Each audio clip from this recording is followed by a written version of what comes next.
Alexandre a 22 ans et c'est un futur ingénieur en biomécanique. Il travaille dans une entreprise spécialisée dans la fabrication de prothèses de hanches, d'épaules, mais le truc d'Alexandre, c'est plutôt le genou. Le fémur et le tibia. Et là, c'est vraiment l'os de la patiente. Voilà, on part d'image comme ça. Et ça, c'est toi qui choisis le code couleur, c'est toi qui le choisis. Ouais. C'est surtout pour différencier que j'ai deux couleurs différentes. Ah mais on voit bien, attends, moi je suis daltonien, là je vois bien les trucs. L'entreprise est basée à La Ciotat. De ses ateliers sortent toutes les pièces qui servent aux neurochirurgiens et aux chirurgiens orthopédiques. Des prothèses qu'ils implanteront donc jusqu'au kit complet d'outils nécessaires pendant l'opération.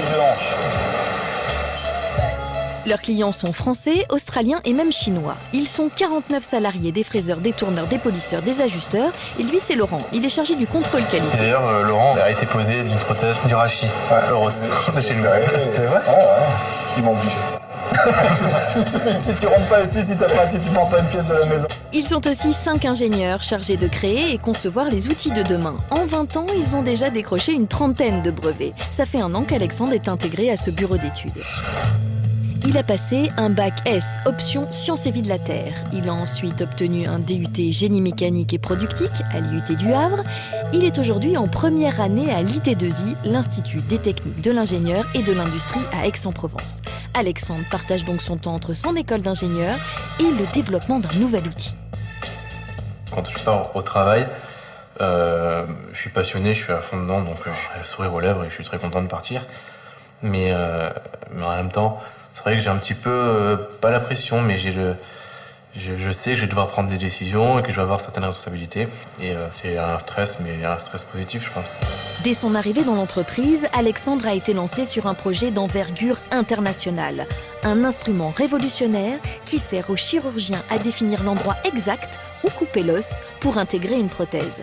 Ça s'appelle un guide de coupe et la nouveauté, c'est qu'il est sur mesure et ça, c'est une première en France. Donc là, il y en a un, par exemple, ça c'est pour le fémur. Ça c'est pour le fémur. Ouais. Après, il vient placer ça là. Après, il vient mettre deux clous là et là, il vient placer... Pour pouvoir rentrer la prothèse après, je sais pas où. Après, ouais, après, il va venir placer ce qu'on appelle des guides de coupe. Les guides de coupe, ah ouais. Voilà, donc sur les clous là, il va venir rentrer. Donc après, il enlève ça. Ça j'ai compris. Donc, parce qu'en fait, toi, ton job, c'est que le trou soit pile au bon endroit. C'est ça. Pour que derrière, le guide de coupe soit exactement au bon endroit aussi. Et donc la coupe. Et la coupe au bon endroit. Et ça lui fait gagner un temps fou. Voilà. Et ce temps-là est précieux parce que du coup, les microbes ne rentrent pas. Voilà. Alexandre, là, on a le dernier cas du professeur Thierry. Alors c'est un cas particulier.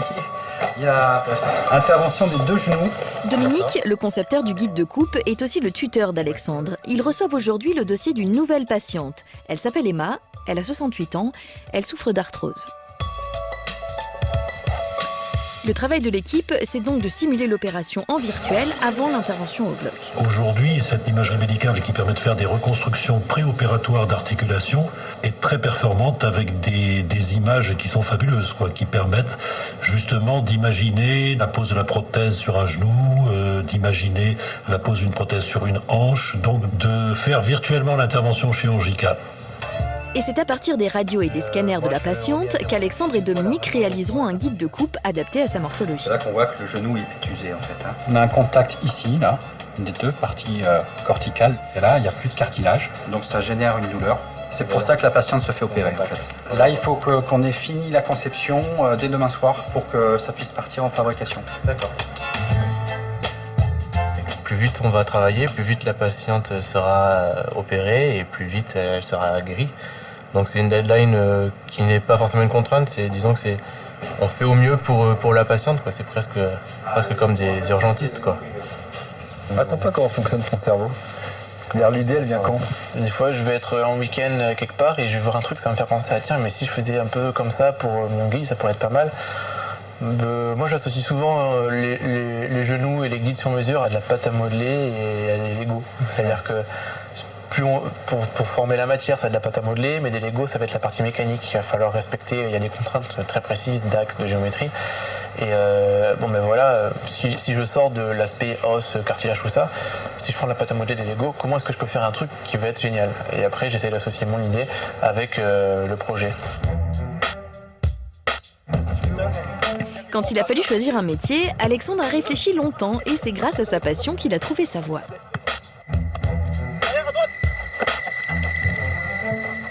En rugby, on est souvent confronté aux blessures. On a souvent mal un peu partout. Et on a souvent des blessures qui passent jamais. Et je me suis toujours demandé ce que c'était quand j'avais mal au genou, ce que c'était quand mon collègue il s'était déboîté l'épaule. Mais au final, médecine, c'était des études trop larges. Donc je suis parti vraiment sur mon autre passion, quoi, la science et la technique. T'as essayé de faire médecine ou pas? T'as fait sa première année Non, non, même pas. Au tout départ, en terminale, au début de terminale, je voulais aller en médecine. Et puis au final, j'ai changé d'avis parce que c'était trop long. Puis c'était pas trop théorique pour moi, pas assez de pratique. Il y avait fallait attendre, les 2 premières années, c'est vraiment que du théorique. Tu aurais pu faire kiné par exemple, si t'aimes la mécanique et tout ça. Tu vois? Ouais, mais par contre, il n'y avait pas assez de. Pour moi, j'aime bien vraiment aller en profondeur des choses, donc vraiment aller à l'intérieur de l'articulation, voir comment c'était fait, comprendre les pathologies, tout ça. Et sans kiné, on va plus. Enfin, c'est pas ouvert. En kiné, c'est petit, fermé, c'était le genre, quand on t'offrait une voiture, tu démontais, tu voulais savoir comment c'était fait à l'intérieur. Ouais. C'est ça ton truc. Ouais. Et je voulais regarder, mais après, j'étais incapable de la remonter. Donc, alors, ce qu'on va faire, on va jouer sur la flexion. D'accord. On va rajouter de la flexion. Donc moi, il faut que je passe en taille 4 aussi. J'ai le même problème. Je vais faire pareil. Dominique a choisi Alexandre parmi 25 candidats. C'était à l'occasion d'un forum. Une trentaine d'entreprises industrielles de tous les secteurs venaient recruter leurs futurs apprentis. Il y en avait 25, vous l'avez senti bonne patte, je veux dire comme ça, oui, bon gars, sympa. Et puis en plus, c'est quelqu'un avec qui on va partager du temps dans le même espace flow, donc il faut déjà que ça passe bien. Voilà. En fait, on est dans une filière un peu particulière, c'est-à-dire que nous, on a besoin d'avoir des ingénieurs qui ont une bonne base de mécanique générale. Tous les gens qui sont bureau d'études, ils ont un profil à l'origine pour travailler dans le nucléaire, l'aéronautique, de faire dessiner des bielles, des carters de moteur, d'ailes d'avion. Enfin, c'est un tronc commun de savoir-faire technique, mécanique générale. Et ce qu'il faut en plus, voilà, c'est le côté humain. Voilà. Ce qu'on va lui demander, par rapport à la présentation qu'on a fait de l'entreprise, qu'est-ce qu'il en a retenu et quelles sont ses motivations pour venir nous voir. D'accord. Donc quand Alexandre vous dit, par exemple, je fais du rugby, j'ai voulu faire de la médecine, et c'est une manière de concilier mes passions pour la biomécanique, la médecine. Voilà, tout ça c'est bon. Hein. Ça donne des points, ça. Après une semaine de conception et avant le lancement en fabrication, le chirurgien vient valider le travail d'Alexandre et Dominique. Ça, c'est le projet terminé, donc c'est les guides conçus et les photos qui vont servir aussi à valider tout ce qu'on a fait avec le chirurgien. Alors ça, c'est une des pièces que j'ai conçues, effectivement, c'est le guide sur mesure pour le tibia. Pour l'instant, il est encore virtuel, mais d'ici peu, il sera réel. Le chirurgien vérifie donc que le guide en 3D est parfaitement adaptable à la morphologie de sa patiente. Elle doit se faire opérer des 2 genoux. Alexandre s'est occupé du droit, Dominique du gauche. Il y a un petit peu de stress parce que on ne sait jamais ce qu'il va dire. Donc on a identifié le droite et le gauche pour pas qu'il y ait de confusion en bloc. C'est bien. On a pensé que ça serait une bonne idée. Ouais. Voilà, donc toujours pareil, un appui sur la corticale antérieure, là où ça fait, c'est un peu incurvé, je sais pas trop comment ça s'appelle d'ailleurs. Ça s'appelle pas, c'est incurvé. C'est incurvé, ça s'appelle comme ça. Ça s'appelle pas. Donc à l'endroit incurvé. En flexion, donc on a mis 3,5. Voilà. Et en fait, quand vous voyez le couple de ces 2 ingénieurs, Dominique Ronet qui est l'ancien et Alexandre qui est le jeune, c'est du compagnonnage. C'est comme ça qu'on apprend la chirurgie, c'est comme ça qu'on apprend la médecine. Et si vous voulez, ça fait plaisir de voir que c'est comme ça qu'on peut progresser. C'est très rassurant. Parfait. Impeccable. La première phase de travail est donc réussie. Le chirurgien a validé la pièce. Les 2 prothèses qui seront implantées à la patiente sont aussi fabriquées dans cette entreprise. En fait, une grosse partie est très importante sur la conception des implants, c'est le polissage, parce qu'il faut surtout que les surfaces soient bien lisses pour pas qu'il y ait de frottement entre 2 matériaux. Sinon, ça fait des petites particules qui se libèrent dans le genou ou dans l'articulation. Donc extrêmement poli. Voilà, et ça s'appelle polybrillant. Ça se polie sur ces machines-là. Par exemple, le genou, on le polie là. Alors c'est un métier qui reste très artisanal parce qu'effectivement, nous, on ne sert pas de robot pour polir les implants. Ce serait trop technique et ça prendrait trop de temps. Et on préfère tout maîtriser de A à Z. Et puis on a des techniciens qui sont très très qualifiés et qui maîtrisent tout à fait les process. Donc on reste effectivement à la main. À 48 heures de l'opération, Alexandre doit maintenant nettoyer, dégraisser, décontaminer et stériliser les prothèses et le guide de coupe qu'il a conçu. C'est une espèce de gros lave-vaisselle dans lequel on vient dépoussiérer, enlever les graisses et tout ce qu'il y a sur les guides. C'est aujourd'hui le verdict. La patiente vient d'être anesthésiée. Alexandre et Dominique assistent à chaque opération. C'est l'heure.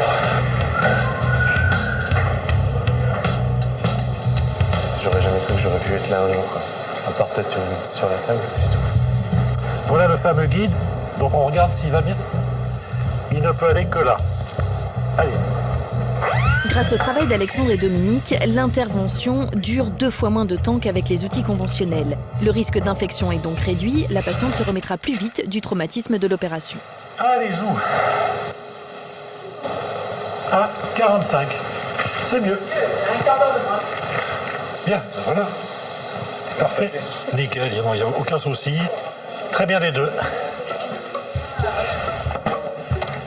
Et quelques heures plus tard, Emma se réveille. Comment ça va? Pas trop douloureux? Non, ça va. Bon. Alors, je vais vous présenter Alexandre. C'est lui qui participe à la fabrication des guides qu'on utilise. Très bien. Félicitations. Merci. Après, je vous le dirai plus tard si ça fonctionne bien. C'est un travail d'équipe, surtout pour Thierry qui a fait tous les gestes. Je vous remercie. La rééducation sera aussi plus rapide. La patiente pourra se tenir debout dans 2 jours.